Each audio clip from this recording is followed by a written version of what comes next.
cansado ya de tanta oscuridad.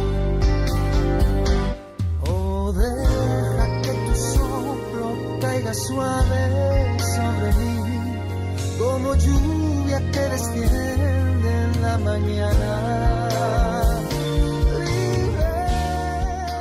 Señor, ministre nuestras vidas el día de hoy con su palabra. Gracias al Señor por tener esta oportunidad. Y el texto es: ley es gracia.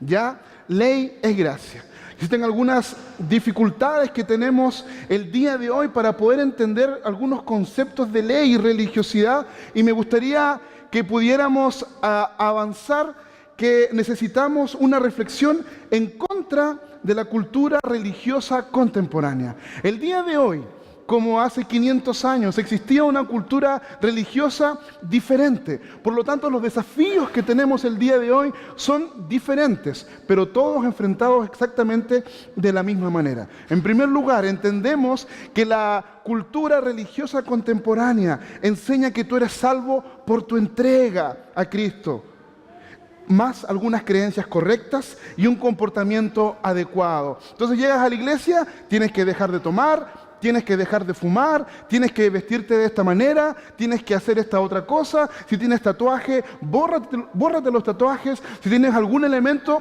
cualquier cosa, si tú le añades, entonces la cultura religiosa contemporánea dice que tú estás apto para avanzar. Al mismo tiempo, la cultura contemporánea religiosa reduce con su falso evangelio de autoayuda y gracia barata. No importa lo que tú creas, en fin, siempre y cuando seas una buena persona. No importa, ¿cierto?, si vas a la iglesia, si no vas. No importa si das diezmo o no das diezmo, si das ofrendas o no, si vas una vez al año o 2 veces al año. Lo importante es cómo estás tú por dentro.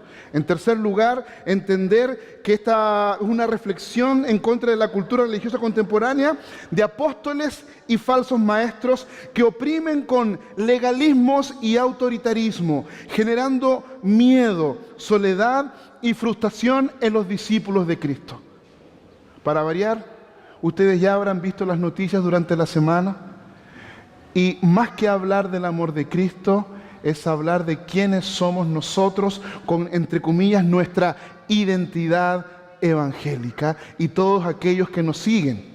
Porque finalmente somos más de 4 millones de personas que somos evangélicos en el país. Entonces, por lo tanto, el país debería tener una visión hacia nosotros totalmente diferente. Pero ¿por qué es importante reflexionar sobre las prácticas religiosas? Porque cuando alguien se adhiere, una de las primeras actitudes es transformar la religión en un instrumento de poder para controlar a otros, colocando a cada uno en su debido lugar.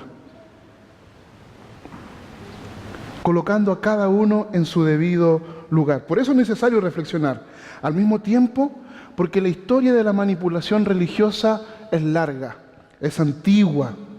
Es por eso que algunas personas que cuando conocen la cultura religiosa, cuando la abandonan, no sé si alguna vez usted experimentó eso, sienten una especie de sensación de libertad. No estoy más preso a esta iglesia, no estoy más preso a esta religión, no estoy más preso al gusto o al deseo de este y este otro pastor, de este y este otro líder. El problema es que esas personas tienen esa sensación de libertad únicamente por corta duración, porque las personas no se van a dar cuenta que fuera del cuerpo, fuera de la iglesia, siguen estando presos. ¿Y cuál es el fundamento teológico, bíblico que nosotros tenemos para reflexionar sobre esto? Primero, es entender quiénes somos, quién eres tú. Y debemos entender que somos personas incapaces y que estamos perdidos y que tenemos que ser rescatados. Jesús es el rescatador. Nada de lo que somos ni de lo que hacemos puede salvarnos. En la teología esto se llama de incapacidad espiritual. Si nosotros no entendemos que somos incapaces espirituales, es posible que estemos viviendo un estilo de vida religioso y no nos estemos dando cuenta. Al mismo tiempo, no solamente tenemos que entender quiénes somos nosotros, sino que también lo que Jesús hizo. ¿Cómo nos rescató? ¿Cómo lo hizo? Él dio su vida por nuestros pecados. Él hizo un sacrificio sustitutorio por naturaleza. Él se entregó por completo, como dice Filipenses en el capítulo 2, que Él, siendo Dios soberano, no escatimó aferrarse a alguna cosa, sino que Él mismo se vació a sí mismo. Pero no es solamente la obra de Jesús, sino que es también lo que el Padre hizo. Y el Padre acepta la obra de Cristo a nuestro favor. Y Dios Padre lo levanta de entre los muertos. Y cuando lo levanta de entre los muertos, nosotros recibimos gracia y paz que Cristo ganó por su propia sangre, gota a gota. Nada de lo que tú hagas o de lo que yo haga podría pagar ese precio maravilloso. ¿Y por qué Dios lo hizo? Únicamente porque le da la regalada gana. Por gracia, no por nada que tú y yo hayamos hecho, sino únicamente por la voluntad maravillosa de nuestro Dios y Padre. Y es por eso que queremos que el día de hoy podamos entender que ley es gracia. Ley es gracia.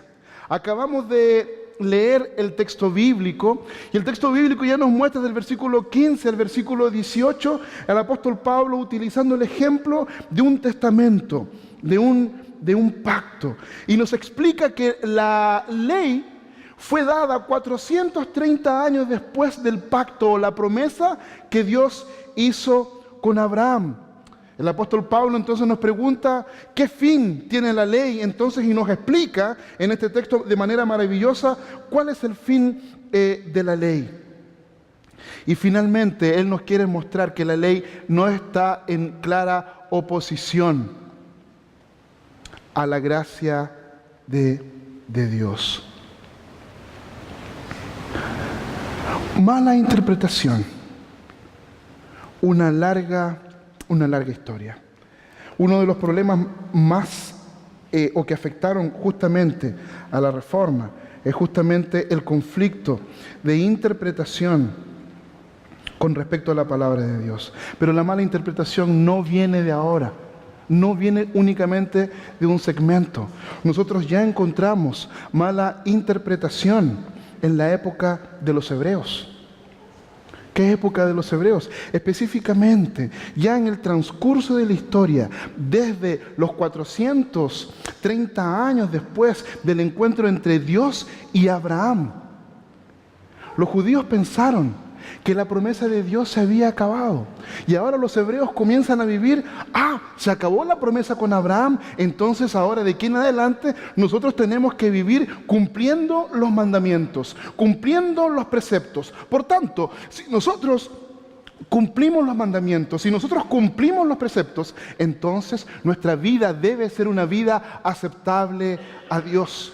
Y es por eso que nosotros en los 400 años de silencio entre el Antiguo y el Nuevo Testamento vemos cómo el helenismo, el mundo griego, ha tomado cuenta del mundo occidental.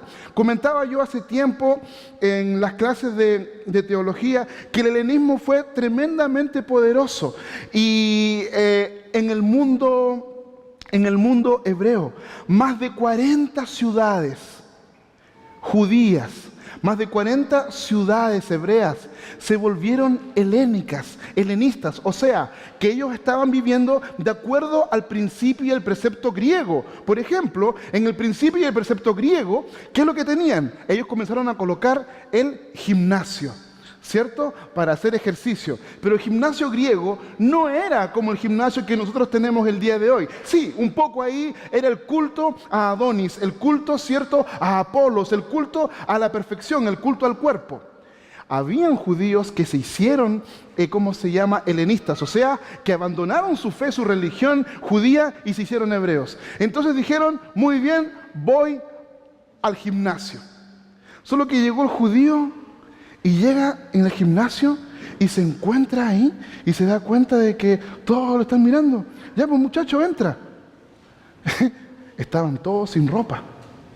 Y el judío, sí, yo soy helenista, ahora soy griego también, se saca toda la ropa con temor, tapándose sus partes íntimas, y cuando de repente los griegos lo miran y observan la mayor de todas las aberraciones, la circuncisión.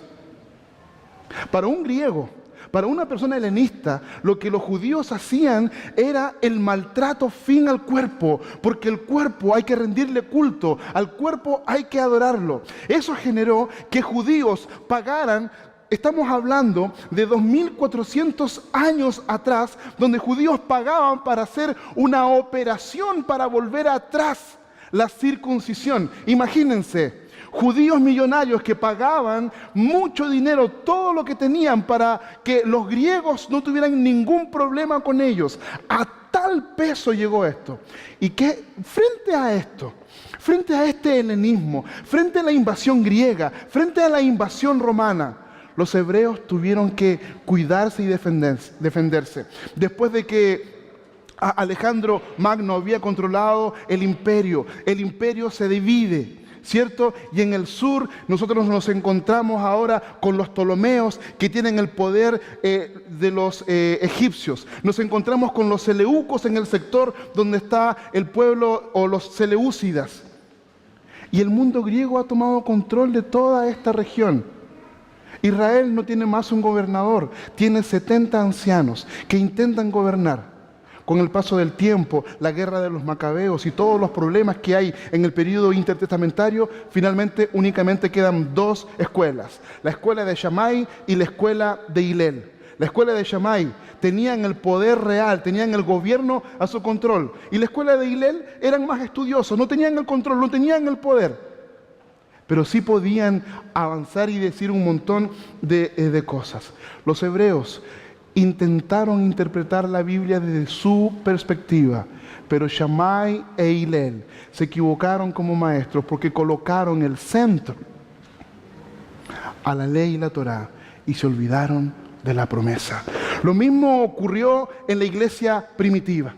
En la iglesia primitiva nosotros nos vamos dando cuenta que comienzan a surgir algunas facciones que comienzan a interpretar la palabra del Señor y comienzan a colocar legalismos y una estructura totalmente rígida que un tiempo más tarde va a dar el nacimiento de la Iglesia Católica, Apostólica y Romana. Con esa estructura, la Iglesia Católica, Apostólica y Romana va a dominar toda la Edad Media con el oscurantismo religioso, donde la iglesia va a tener poder por sobre reyes, por sobre personas, y donde no se va a mover ninguna pieza si la iglesia no lo permite. Después de eso encontramos en el siglo XVI que viene la Reforma, y la Reforma nos trae nuevamente a campo abierto para decir: la palabra de Dios es el centro de nuestras vidas. Pero en la posreforma nos vamos dando cuenta que cientos de seguidores, cientos de personas comienzan a malinterpretar nuevamente la palabra de Dios, y el peso y la carga que había sido liberado, que había sido traído por la lucha de los reformadores, nuevamente paga un precio. Y el día de hoy no es un problema nuevamente difícil de mostrar, que el día de hoy en la religiosidad contemporánea basta ver ¿cuántas personas han sido heridas en el nombre de Dios? ¿Cuántas personas han sido heridas en el nombre de Dios? Es posible que tú estés aquí presente, buscando entender, comprender la palabra de Dios, porque algún líder, porque alguna presión, podríamos decir, dentro de la estructura religiosa, acabó con tu vida cuando eras niño, cuando eras adolescente, y todo en el nombre de Dios. Las iglesias el día de hoy están llenas de personas que han sido heridas en el nombre de Dios, heridas en el nombre de la religión. Y eso nos hace reflexionar, ¿por qué surge esto? Es porque tenemos que pensar que esta larga historia nos tiene que llevar a reflexionar cuál es mi relación con la ley de Dios. ¿Cuál es tu relación con la ley de Dios? Es posible que tú estés pensando que tu relación con la ley de Dios tiene que ver con esfuerzo personal. Y saben, no nos damos cuenta. Porque nosotros, como seres humanos, y no hablo como creyentes, como seres humanos ya venimos preformateados. Tenemos que hacer todo por medio de nuestro esfuerzo, por medio de nuestra dedicación. No es extraño ver entonces hijos de creyentes que después de que terminan la universidad o sus estudios no quieren venir más a la iglesia. ¿Por qué? La iglesia no tuvo nada que ver con esto. Mi vida ha sido una vida únicamente de esfuerzo personal. Todo lo que yo tengo es fruto de mi propio esfuerzo. ¿Por qué? Porque yo soy el centro de mi vida. Porque yo soy el centro de mi propia salvación. Porque yo tengo todos los elementos bajo control. El problema es que muchos no nos damos cuenta que quien quiere e intenta cumplir los 10 mandamientos y piensa que vivir una vida cristiana es únicamente cumpliendo los 10 mandamientos, de acuerdo a Gálatas capítulo 3, del versículo 1 al versículo 14, está bajo maldición.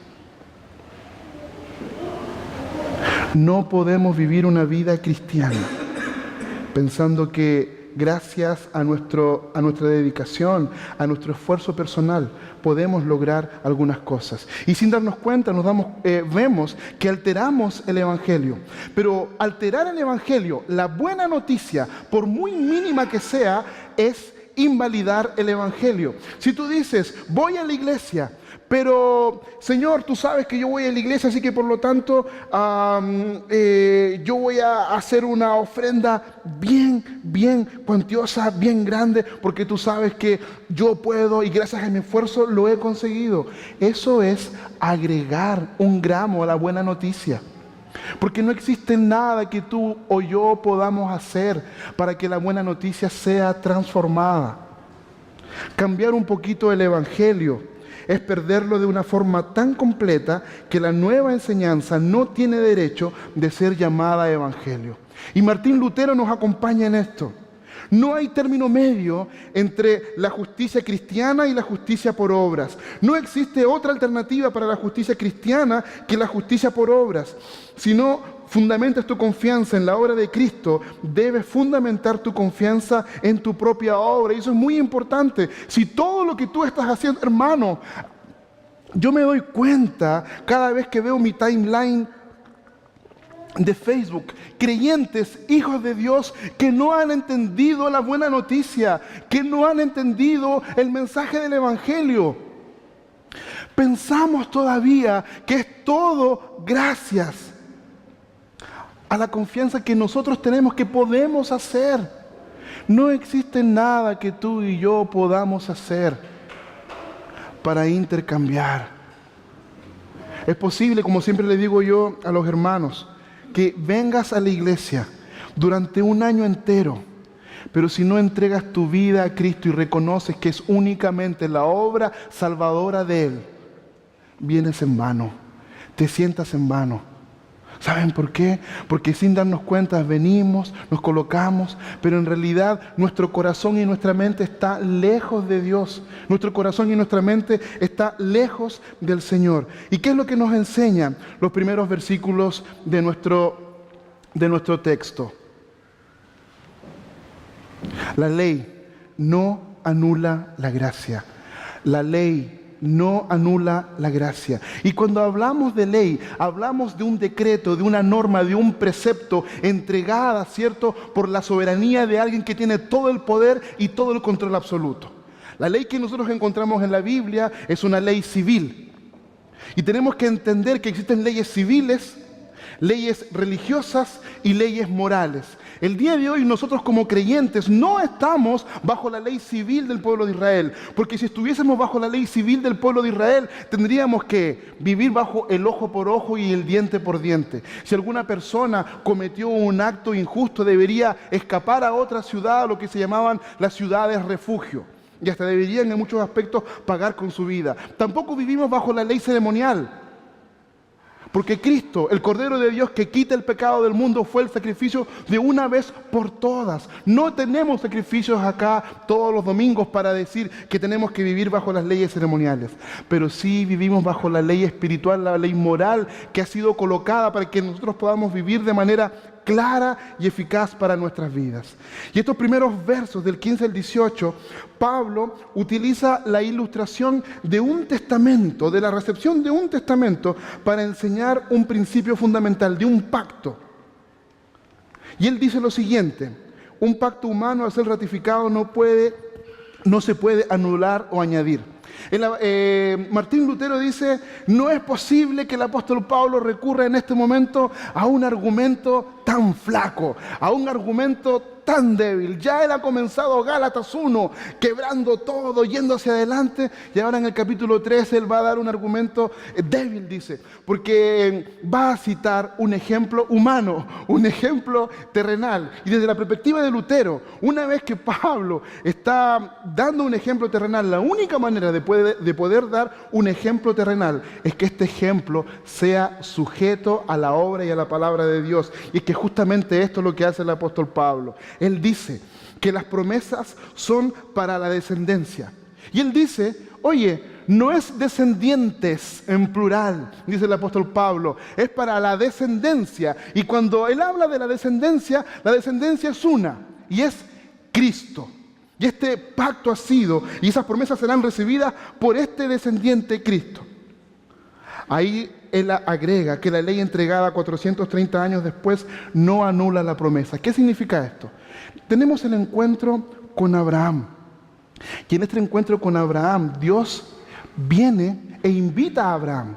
No existe ley, no existe ninguna otra cosa, simplemente viene, se presenta delante de él, no hay intermediarios, no hay ninguna otra cosa. Y esa es la promesa, ese es el momento de la promesa concreta. El apóstol Pablo está diciendo: oye, la ley entregada 430 años después no anula la promesa hecha a Abraham. Se vive, se ratifica con la ley, no se anula y no se elimina. Esta herencia, 430 años antes de la ley, es gratis, proviene de la promesa. Lo que el apóstol Pablo está diciendo es que la buena noticia es que el evangelio ya está, ni siquiera el protoevangelio. En Génesis 12 ya tenemos la buena noticia por medio de ti. Por medio de ti es una promesa eterna. No únicamente para los descendientes de Abraham, sino para el descendiente concreto. Y esta promesa para el descendiente que es Cristo no se logra por medio de esfuerzo humano. Abraham, tú no necesitas hacer esto otro. Yo te lo entrego de manera gratuita. Es por eso que es relevante hacer la pregunta en este momento, que podamos entender y preguntarnos: ¿cuál es la diferencia entre ley y gracia? E indudablemente, cada vez que nosotros preguntamos sobre ley y gracia, si tú me graficas la ley, ¿de qué me puedes hablar? Las personas piensan Antiguo Testamento. Ley, Antiguo Testamento, y gracia, Nuevo Testamento. Pero hermanos, el apóstol Pablo está diciendo que la gracia manifestada a la descendencia de Abraham por medio de Cristo a todos los hombres está en Génesis 12. Y este pacto es firmado concretamente entre Dios y Abraham en Génesis capítulo 15. ¿Saben cómo se hacía? El pacto era que había que dividir animales por la mitad, y los animales quedaban ahí en hilera, y los hombres que hacían el pacto tenían que atravesar. En Génesis capítulo 15, ¿saben qué atraviesa? Jehová. Dios, una llama humeante atraviesa. Y el Señor fue muy astuto. ¿Saben lo que hizo con Abraham? Lo mandó a dormir una siesta. Abraham se durmió una siesta profunda y se olvidó de esto. ¿Qué entendemos con esto entonces? Que la promesa hecha a Abraham se manifiesta primeramente por creer. Y el resultado de esa promesa es entender que esto es un regalo. Cuando hablamos y pensamos en la ley, tenemos que pensar y reflexionar que hay que obedecerla. ¿Y cuál es el resultado de obedecer la ley? Un premio. Un premio.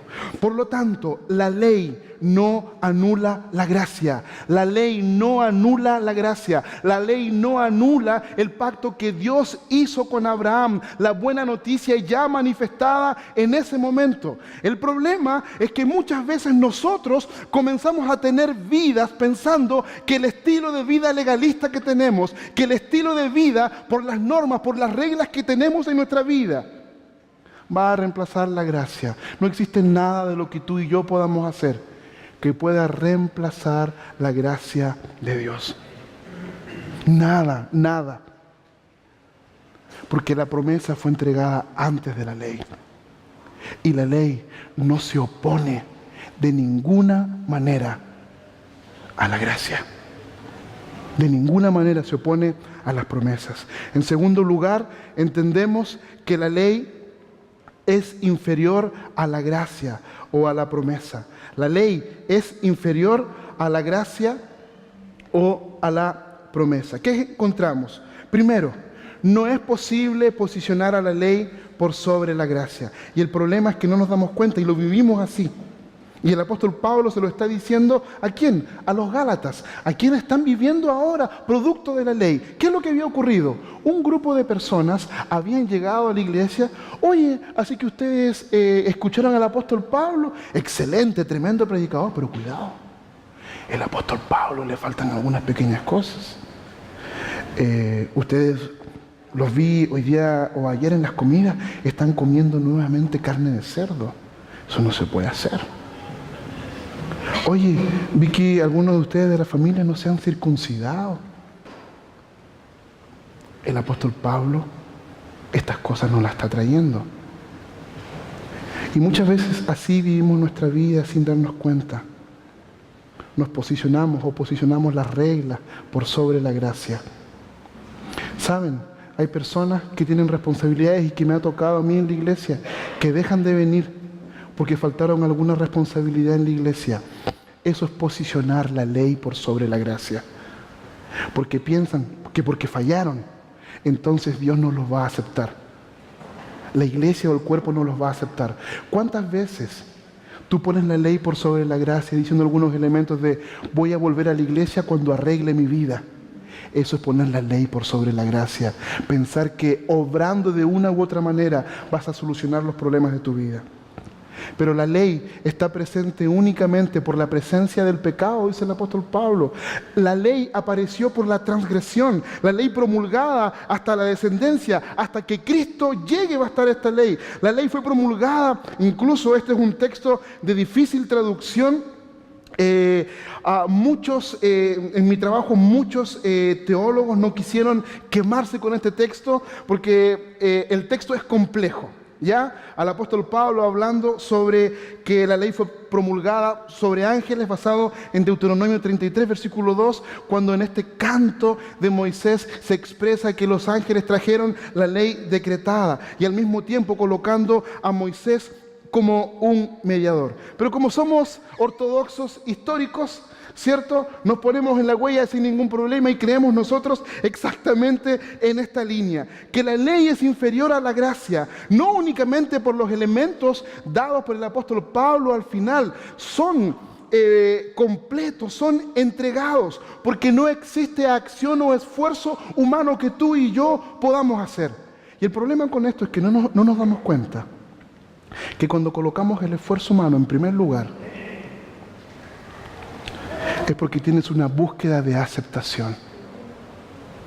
Estás buscando que otra persona te observe, que el pastor, que los líderes te miren. Pero cuando comienzas yo te pregunto, ¿has sentido inseguridad en la iglesia? El esfuerzo humano, cuando trae búsqueda, trae inseguridad al corazón. O trae orgullo. Lo estoy haciendo bien, lo estoy haciendo perfecto, no tengo ningún problema.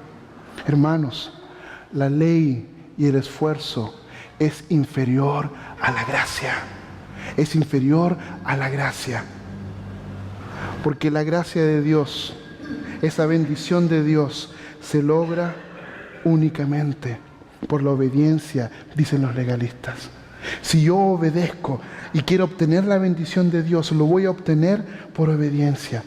Y eso es lo que el apóstol Pablo está diciendo. Les dice a los Gálatas, ustedes comenzaron en el Espíritu, cuando les prediqué, cuando planté las iglesias, y ahora ustedes están terminando en las obras. La ley es inferior a la gracia.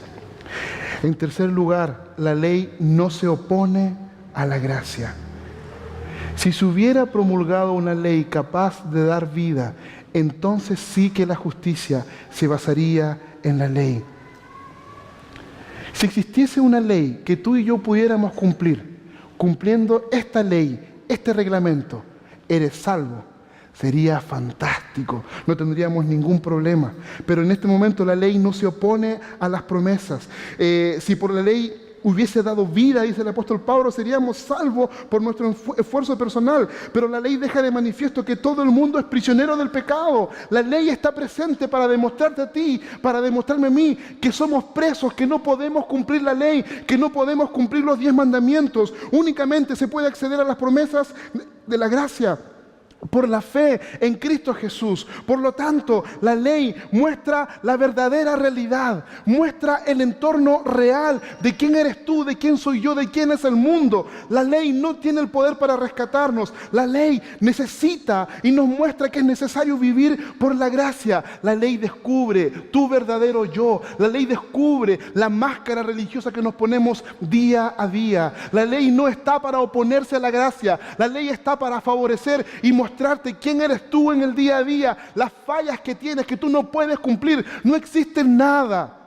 y lo he repetido ya más de 10 veces en este sermón, no existe nada que tú y yo podamos hacer para obtener la gracia de Dios, y ese fue el corazón de la reforma. No existe nada que religiosos, no existe nada que la iglesia en su totalidad, hombres y mujeres, pudieran hacer para en aquella época comprar indulgencias, comprar la salvación. No existe nada que tú y yo podamos hacer como seres humanos para tener la merecida salvación. No existe cuántas veces voy a la iglesia, cuántas veces doy mi ofrenda. No existe en mi acción, mis oraciones, la lectura de la Biblia. Nada de lo que tú hagas en un aspecto espiritual o religioso te puede dar espacio para obtener la gracia. La ley te muestra el camino. Queridos hermanos, el problema con la cultura religiosa contemporánea es el mismo problema que tuvieron en la historia, la mala interpretación con respecto a la ley y a la gracia. Y el día de hoy vivimos en una cultura religiosa del ver para creer, del hacer. El apóstol Pablo quiere que los Gálatas dejen de oír a los falsos maestros, pero al mismo tiempo quiere que dejen de mirarse a ellos mismos. Y el apóstol Pablo quiere que dejen de mirar a los falsos maestros para que puedan oír la voz del pastor de pastores, para que puedan oír la voz del verdadero pastor. El apóstol Pablo quiere que tú y yo también dejemos de mirarnos a nosotros mismos como el centro de nuestras vidas, para que nosotros podamos ver el corazón de la cruz, Cristo. Y finalmente, para terminar, la ley nos guía a Cristo. La ley nos guía a Cristo. Antes de venir a esta fe, la ley nos tenía presos, encerrados, hasta que la fe se revelara. Y el apóstol Pablo, utilizando su estrategia, utiliza 2 ilustraciones maravillosas que muchas veces no han sido bien vistas o analizadas. Primero, utiliza el ejemplo de un guardia de prisión. Cuando Pablo utiliza el término de cárcel y coloca a la ley como guardián, está utilizando la ilustración de un guardia carcelero, de un guardia de la prisión. Y el apóstol Pablo dice la ley tiene esta función. Primero, que cuando tú estás bajo ella, te da un sentimiento de esclavitud, que tú quieres vivir y la motivación impersonal existe. Recompensa, castigo, hago tal cosa y si no la hago, voy a recibir un castigo. Al mismo tiempo, el apóstol Pablo en los versos 23 al 25 nos dice que esta ley es una prisión, es una cárcel, y quienes están bajo ella están bajo la ansiedad de su aceptación con Dios. Esa es la primera ilustración. El tema es que el apóstol Pablo quiere guiarnos primeramente. ¿Qué es lo que ocurre cuando nosotros queremos vivir únicamente por la ley? ¿Cuántos de ustedes, a pesar de llevar años en la iglesia, se sienten esclavos? Sienten una motivación impersonal, de vivir entre recompensa y castigo, o sienten ansiedad. Muchas personas muchas veces no entienden que el servicio a Dios es una gratitud. Y el servicio a Dios se transforma en un peso, en una cadena que te amarra. Personas que no saben y que no entienden que el servicio a Dios es en gratitud a su gracia revelada, a su gracia manifestada. Van a vivir únicamente viviendo vidas cristianas como guardias de prisión. Y todo lo que ocurra en el cuerpo, todo lo que ocurra en la iglesia va a ser una cárcel para sus vidas. Porque no surge gratitud en el corazón. Y el problema no es que hayan personas que no tengan la necesidad de servir. El problema es que las personas quieren servir de acuerdo a su perspectiva y no a la perspectiva bíblica. Cuando nosotros queremos servir a Dios bajo mis preceptos, bajo mis designios, servir a Dios se transforma, la ley de la iglesia se transforma como en un guardia de prisión. Pero el apóstol Pablo no se queda con ese ejemplo. Nos da un ejemplo mucho mejor, que es el ejemplo del esclavo guía, que es el ejemplo, ¿cierto?, del esclavo que llevaba a los niños al colegio en la antigua Grecia. Y él dice que aquellos que viven bajo este concepto van a entender que van a tener una vida de libertad, que el esclavo los está guiando, no que los está oprimiendo. Que van a poder entender que existe una relación de intimidad. El esclavo, ¿qué es lo que hacía? Un esclavo griego, que en la Reina Valera, los que tienen Reina Valera, se llama o le dice el ayo, dice lo siguiente: el ayo era este esclavo, la Reina Valera, la NBI no habla de ayo, tomaba al niño y lo llevaba al colegio. ¿Y cuál era lo único que el esclavo tenía que hacer? No permitir que el niño se desconcentrara con las cosas en el camino, porque su foco era la educación de este joven griego.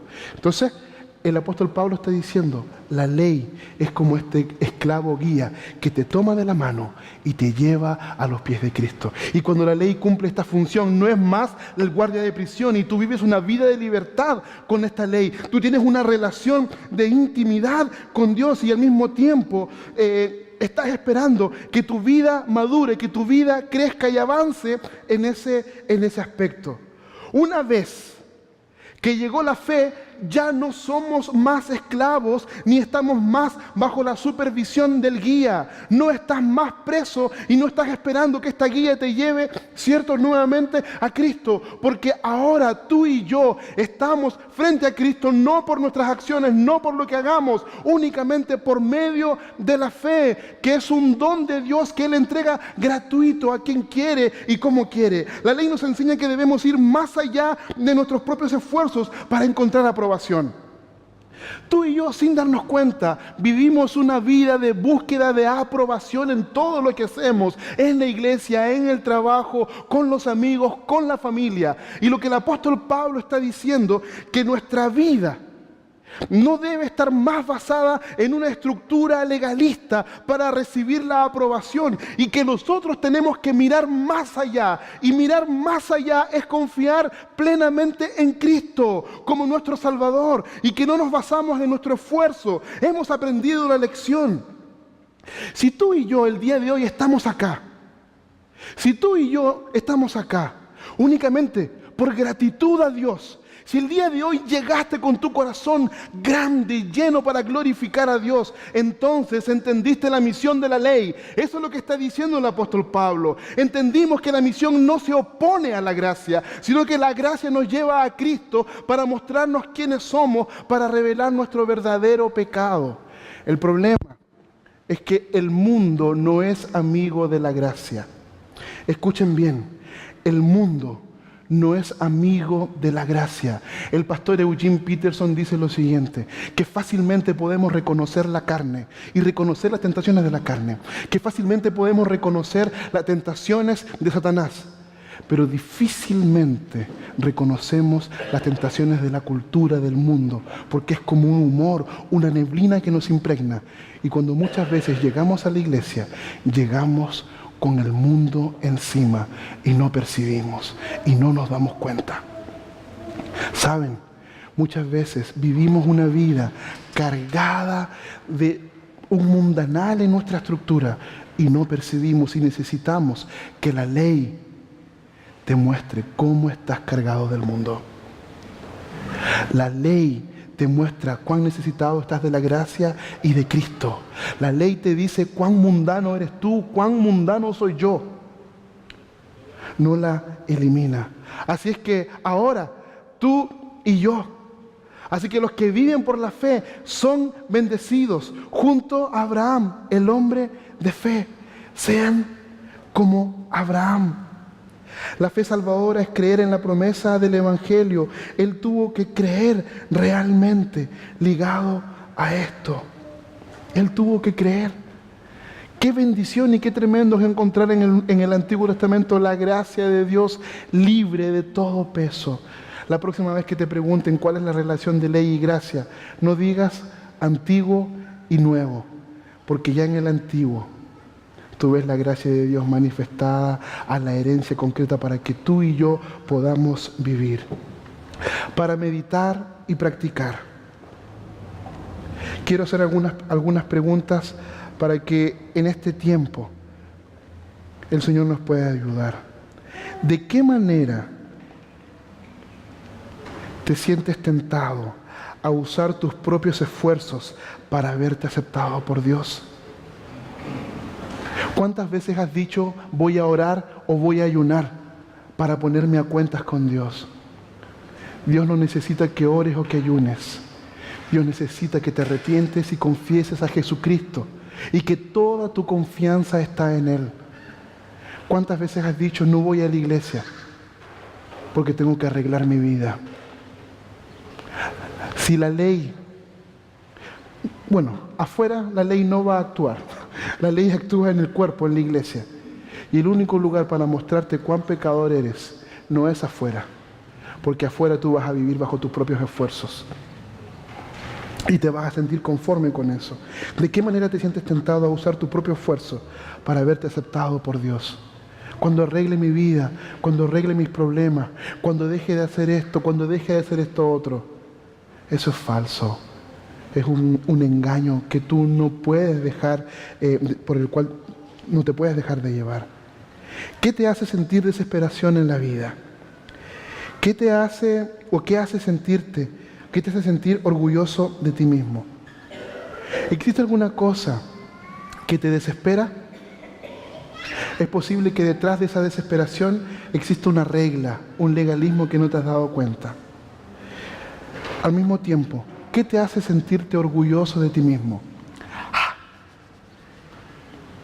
Tu carrera, tu profesión, tu familia, tus hijos, lo que eres, tu vida cristiana. Muchas veces nuestra vida cristiana se puede transformar en el propio peso de lo que nosotros somos.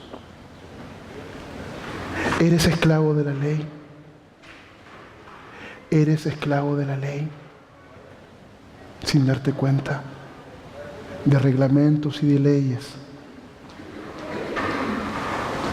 ¿Estás obedeciendo a Dios por el peso de la ley o por gratitud? Cuando yo llegué a la iglesia por miedo. Hace aproximadamente 22 años, el año 95. ¿Saben por qué llegué por miedo? Por el miedo de entender de que si yo me moría, me iba al infierno.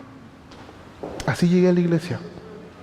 De que si algo me pasaba y que Dios tenía que transformar mi vida. Pero el Señor con su gracia, por su infinita gracia, en el transcurso de conocerle, me dio la oportunidad de entender que hoy estamos aquí únicamente por gratitud. Por gratitud, por gratitud. Y para terminar, glorifica a Dios por conocer más de su ley. Pídele que te ayude a vivirla de manera correcta. El día de hoy ahora tú puedes decir, Señor, ayúdame a cumplir los 10 mandamientos para que me muestres quién soy yo y aquello que no puedo conseguir. Señor, muéstrame cuánta necesidad tengo de ti. Pongámonos de pie, por favor. Y oremos al Señor. Y que este mensaje que estuvo en el centro del corazón de la Reforma pueda estar en el centro de tu corazón. De que la gracia no se compra, la gracia se vive. Estoy cansado ya de tanta oscuridad. Oh, deja que tu soplo caiga suave sobre mí, como lluvia que desciende en la mañana.